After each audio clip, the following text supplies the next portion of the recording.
وہ امکان ہے ہی نہیں کہ بند کیا جا سکے، اس لیے کہ یہ تو شیطان کو اللہ نے اجازت دے رکھی ہے نا، اور شیطان کو یہ طاقت دی ہے، وسوسہ وہ کرتا ہے، یوسوس فی صدور الناس، لیکن جبر نہیں کر سکتا۔ وسوسے کے بعد اس وسوسے پر عمل کرنا یہ انسان کے اپنے اختیار میں ہے۔ البتہ ان وسوسوں کو کم کیا جا سکتا ہے، بہت کم کیا جا سکتا ہے۔ وہ یہ ہے کہ اگر آپ کی جو پوری زندگی ہے اس میں آپ کا رجحان اللہ کی طرف ہو چکا ہے اور محنت آپ دین کی کر رہے ہیں، تو شیطان کو بہت کم موقع ملے گا کہ وہ وسوسہ آپ کے اندر ڈال سکے۔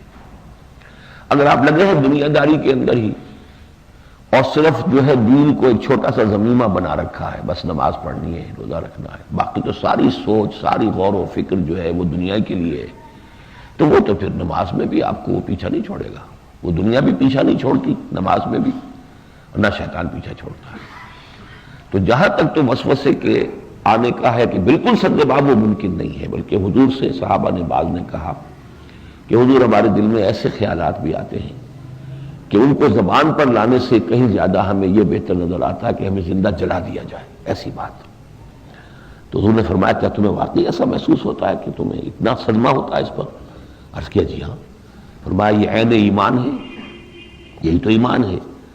کہ شیطان نے وہ خیال آپ کے دل میں ڈالا ہے، لیکن آپ کی طبیعت نے اتنا ریئیکٹ کیا اس کے خلاف، اتنا رد عمل کیا کہ آپ نے سمجھا کہ یہ چیز تو ایسی ہے کہ میں زبان سے نکالوں اس سے بہتر ہے کہ میں زندہ مر جاؤں، جلا دیا جاؤں۔ تو یہی تو ایمان ہے، پھر ایمان ہے نا من۔ جب اس وسوسے پر آپ کو دکھ ہوا، رنج ہوا، اس کے خلاف اس کا آسان نسخہ عطا فرمائے، اللہ کریم آپ کو اجر عظیم عطا فرمائے۔ اور اس درس کی بدولت مسلمان جو اس میں موجود ہیں اور جن تک یہ پہنچے انہیں بھی اللہ رب العزت اسلام پر مکمل عمل کی توفیق عطا فرمائے۔ آپ کا بہت شکریہ، آپ نے ہم سب کے لیے دعائیں کی ہیں، آمین کہیں، آمین یا رب العالمین۔ وسوسوں سے بچنے کا آسان نسخہ یہ ہے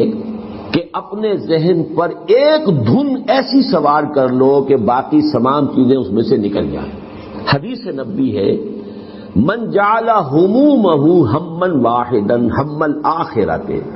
کف اللہ جمیع ہمومہ فی الدنیا،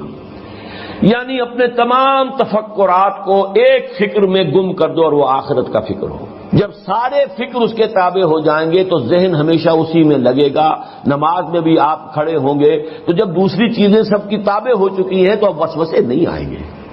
لیکن اگر آپ نے اللہ اور دین اور رسول کو تو دماغ کی ایک گوشے میں گٹھڑی میں باندھ کے رکھا ہوا، باقی سارے دماغ پر قبضہ ہے دولت کا، شہرت کا، وجاہت کا،